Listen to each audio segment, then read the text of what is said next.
स्वागत है आप सभी का हमारे इस फिजिक्स टॉनिक यूट्यूब चैनल पर। हम लोग इससे पहले वाले वीडियो में अवरक्त तरंग के बारे में कंप्लीट देख चुके थे। हम लोग कुल मिला के 7 विद्युत चुंबकीय तरंग पढ़ना था। 7 में 3 कंप्लीट हम लोग कर चुके हैं और 4 बचा हुआ है, और 4 में आपका एक वीडियो 2 का और एक वीडियो 2 का, यानी कि 2 वीडियो आपका इसमें बनेगा। इसमें हम लोग के 7 को कुल मिला के पढ़ना है RMI VUXY, मतलब यहां से गामा था, radio wave, microwave, infrared, visible, ultrawave, X और गामा, जिसमें हम लोग रेडियो वेव, माइक्रोवेव और इंफ्रारेड कंप्लीट कर चुके हैं। अब आपको इसमें से आज हम पूरे कंप्लीट विजिबल और अल्ट्रावायलेट पे बात करें, अल्ट्रावायलेट पे बात करेंगे इसमें, यानी कि दृश्य तरंग और पराबैंगनी तरंग के बारे में डिटेल आज हम लोग करेंगे। और उसके बाद अगला वीडियो जो होगा एक्स और गामा का, फिर इसके बाद आपका 7 कंप्लीट हो जाएगा। फिर आपका विद्युत चुंबकीय तरंग का कुछ गुण पढ़ना है, उस गुण से कुछ ऑब्जेक्टिव प्रश्न आते रहते हैं एग्जाम में, और बाकी विद्युत चुंबकीय तरंग का कुछ हो सकता है आपका 2 नंबर का भी क्वेश्चन पूछता रहता है, तो हम लोग पूरे कवर करेंगे। थोड़ा हम लोग आज देखें 7, इसमें आपका जो चौथे नंबर की बात करें तो चौथे नंबर आपका जो बात करें इसमें 4 नंबर जो है वह है, और इसमें आपका दृश्य तरंग है।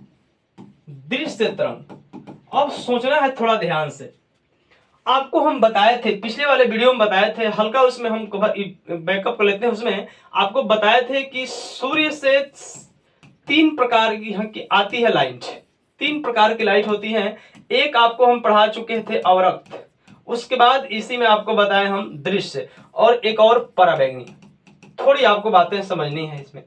देखो, इसमें हम लोग सबसे पहला काम एक और करते हैं। इसमें बताए थे कि जो सूर्य के प्रकाश का वह भाग जिससे हमें गर्मी महसूस होता है, जिससे धूप में हमें गर्मी लगता है, वही आपका अवरक्त है। और जिस भाग के द्वारा हमें किसी वस्तुओं को देखने की क्षमता प्राप्त होती है उसी को दृश्य कहते हैं, और एक निश्चित मात्रा में रहने से विटामिन डी का काम करता है, वो पराबैंगनी है।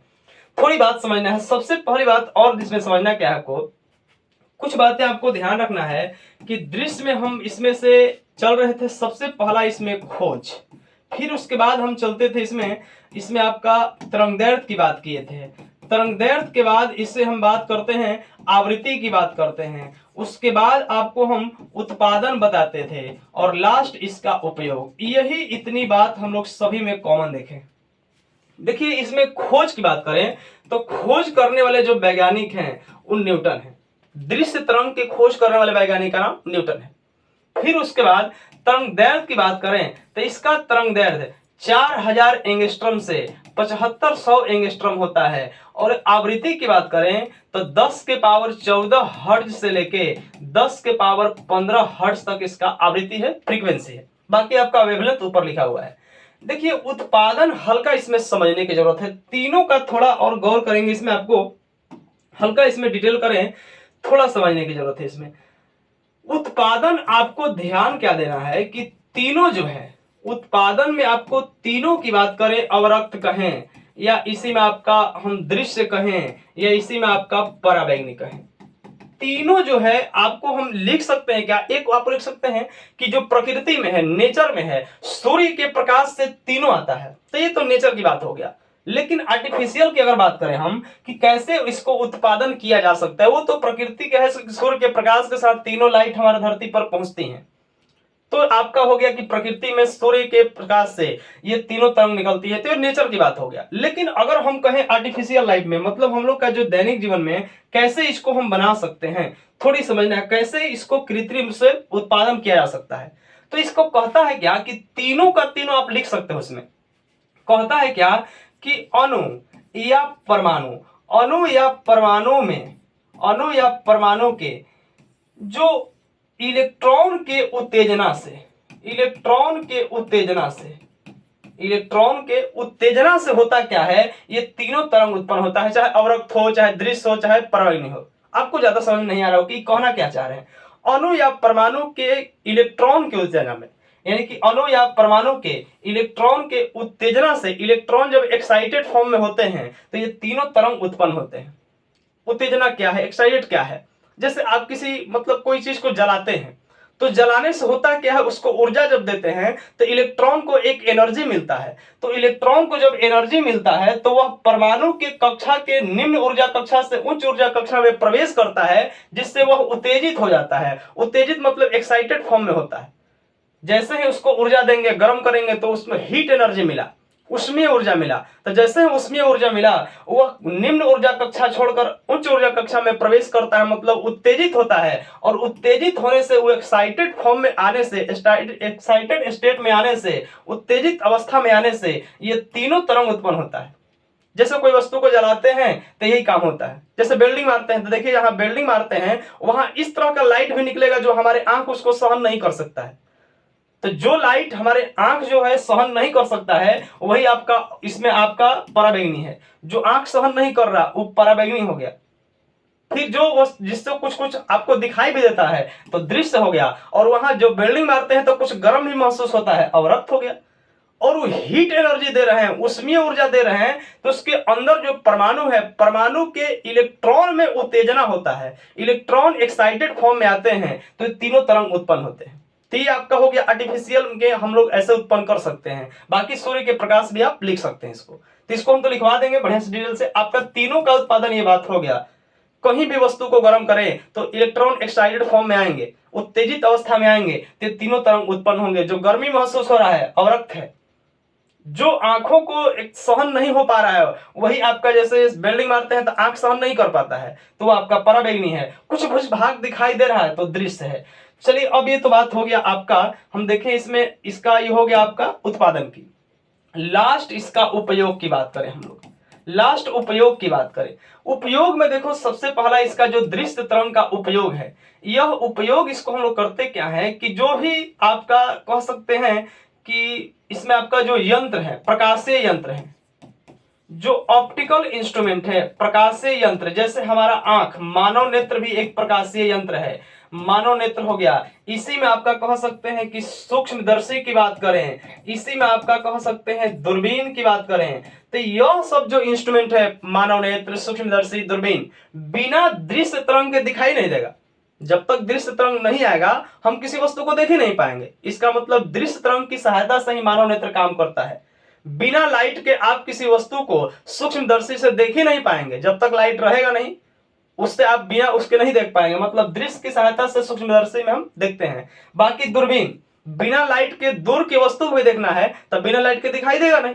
मतलब ये सारी जो इंस्ट्रूमेंट की बात कर रहे हैं, जो मानव नेत्र है, सूक्ष्मदर्शी है, या आपका दूरबीन है, जैसे हम लोग ह्यूमन आई हो गया, इसमें आपका कह सकते हैं माइक्रोस्कोप हो गया, और ये टेलीस्कोप हो गया। तो ये तीनों जो यंत्र है, प्रकाशीय यंत्र में इसका उपयोग करते हैं हम लोग दृश्य तरंग का।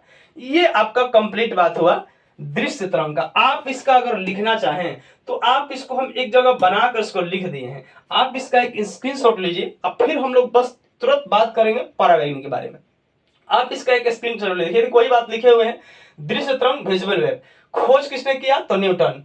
तरंगदैर्घ्य जो है 4000 एंगस्ट्रॉम से 7500 एंगस्ट्रॉम। और इसमें आपका थोड़ा ध्यान देना इसमें, और इस बात जो आवृत्ति है 10 के पावर 14 से लेकर 10 के पावर 15 हर्ट्ज तक। उत्पादन में देखिए आपको वही बात लिखे हैं, अणु या परमाणु में इलेक्ट्रॉन की उत्तेजना से दृश्य तरंग उत्पन्न होता है, तथा प्रकृति में सूर्य के प्रकाश से भी दृश्य तरंग उत्पन्न होता है। बस वही बात आपको लिखा गया है। ये आपका हो गया, मतलब कह सकते हैं कि जो दैनिक जीवन में हम लोग यूज कर सकते हैं, उपयोग कर सकते हैं, आर्टिफिशियल फॉर्म में हम लोग उपयोग कर सकते हैं। बाकी यह जो हो गया प्रकृति की बात हो गया।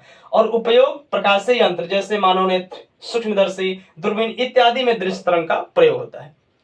इतनी बातें हम लोग देखें, ये जो देखें हम लोग इसका दृश्य, मतलब पूरे कंप्लीट हम लोग दृश्य के बारे में देखें। और हम लोग इसके बाद देखेंगे जो 5वें नंबर पर होगा, वो होगा पराबैंगनी। वो होगा पराबैंगनी। थोड़ा देखिए इसमें समझने की जरूरत है।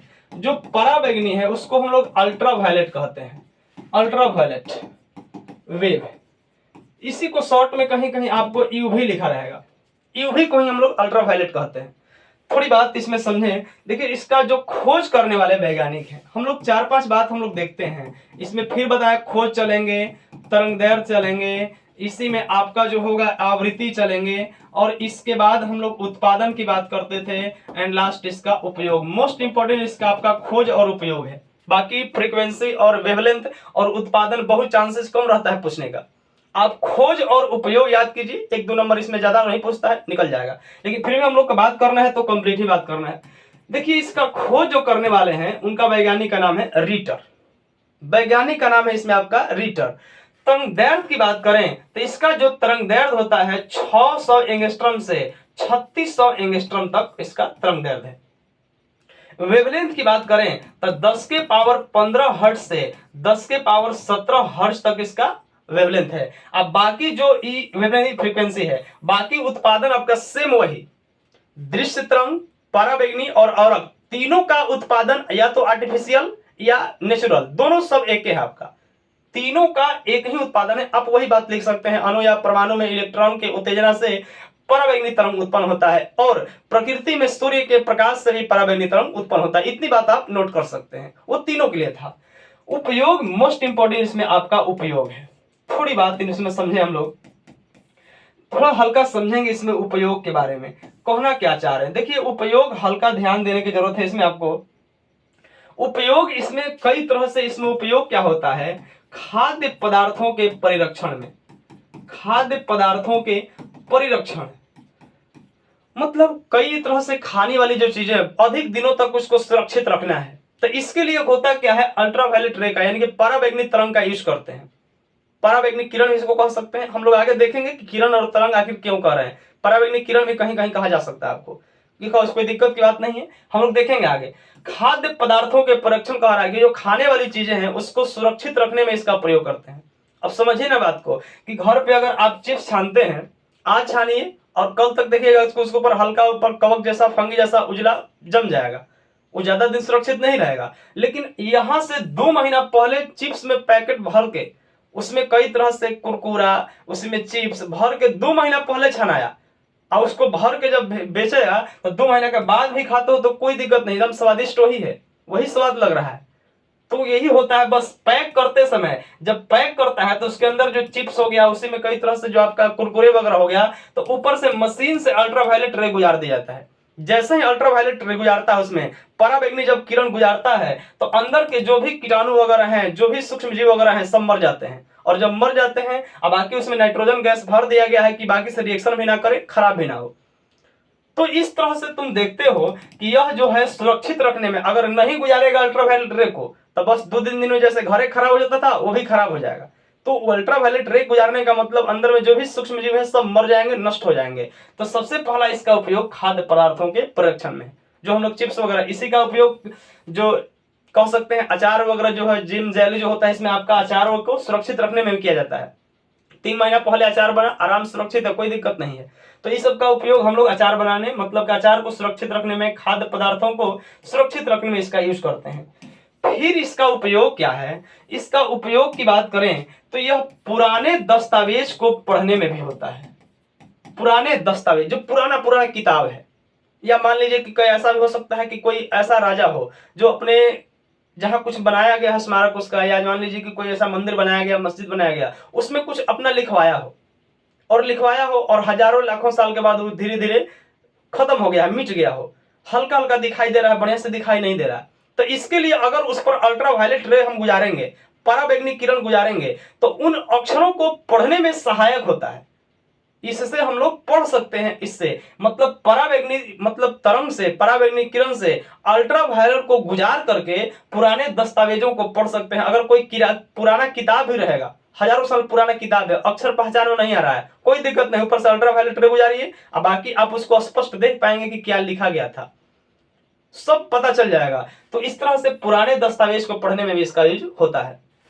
फिर इसका उपयोग और क्या है, जैसे सोना हो गया, चांदी हो गया, इसी में आपका कह सकते हैं जो आपका पैसों की, मतलब जो रुपया पैसे जो सही है, मतलब कह सकते हैं कि इसमें नकली है पैसा हो गया, अपना नोट जो हो गया, पुराना नोट, या मान लें जो नया नोट है या पुराना नोट है, उसमें आपको जो असली और नकली की पहचान में भी इसका यूज करते हैं। सोना नकली है कि असली है, तो इससे भी पहचान किया जा सकता है।